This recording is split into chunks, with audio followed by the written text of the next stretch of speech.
ഇന്ന് രാവിലെ എഴുന്നേറ്റപ്പോഴേ നല്ലൊരു പണി കിട്ടി കേട്ടോ. ഞാനോർത്തു പരാജയപ്പെട്ട് നമ്മൾ ഇരിക്കുന്നതിലല്ലല്ലോ അർത്ഥം, ആ പരാജയം എങ്ങനെ മറികടന്ന് നമ്മൾ വിജയത്തിലേക്ക് കൊണ്ടുവരാമെന്നുള്ളതല്ലേ. അപ്പൊ കുട്ടികളുടെ ലഞ്ച് ബോക്സും സംഭവങ്ങളൊക്കെ രാവിലെ എല്ലാം ഞാൻ വീഡിയോ എടുത്തൊക്കെ വെച്ചിരുന്നതാണ് കേട്ടോ.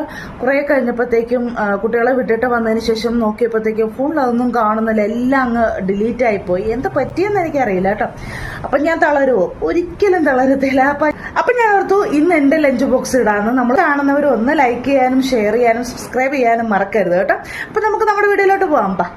ഇവന് ഫുഡൊക്കെ കൊടുത്തിട്ട് അങ്ങനെ നിർത്തിയിരിക്കുകയാണ് കേട്ടോ. അപ്പം ഞാൻ റെഡി ആകാൻ വേണ്ടി പോവുകയാണ്. നമുക്ക് ഒരുപാട് ഒരുക്കമൊന്നുമില്ല കേട്ടോ. കമ്മല്, പൗഡർ, പിന്നെ ദാണ്ട ഈ ഒരു വാച്ചോടെ ഇടുമ്പോഴത്തേക്കും എൻ്റെ ഒരുക്കം അങ്ങ് കഴിയും. എൻ്റെ കൂടെ വരാൻ വേണ്ടിയിട്ട് ഇവനങ്ങ് വഴക്കിട്ട് നിൽക്കുകയാണ്. അപ്പം നമ്മുടെ ലഞ്ച് ബോക്സ് നോക്കാം. അതാ ചോറുണ്ട്, പിന്നെ നമുക്കിന്ന് ബീട്രൂട്ട് തോരനുണ്ട്, പിന്നെ ഇന്ന് സ്പെഷ്യലായിട്ട് നമ്മുടെ കുട്ടികൾക്ക് ഇഷ്ടപ്പെട്ട കക്കാറിച്ചി റോസ്റ്റ് ആയിരുന്നു കേട്ടോ. പിന്നെ മീൻകറി നമ്മൾ വെച്ചിട്ടുണ്ടായിരുന്നു, പക്ഷെ മീൻകറി ഞാൻ കൊണ്ടുപോകുന്നില്ല. കുട്ടികൾക്ക് ഞാൻ തൈര് കൂടെ വെച്ച് കൊടുത്തിട്ടുണ്ടായിരുന്നു. ഇത്രയേ ഉള്ളൂ ഇന്നത്തെ വീഡിയോ. ഇഷ്ടപ്പെടുവാണെങ്കിൽ ലൈക്ക് ചെയ്യാനും ഷെയർ ചെയ്യാനും സബ്സ്ക്രൈബ് ചെയ്യാനും മറക്കരുത്. Okay, thank you.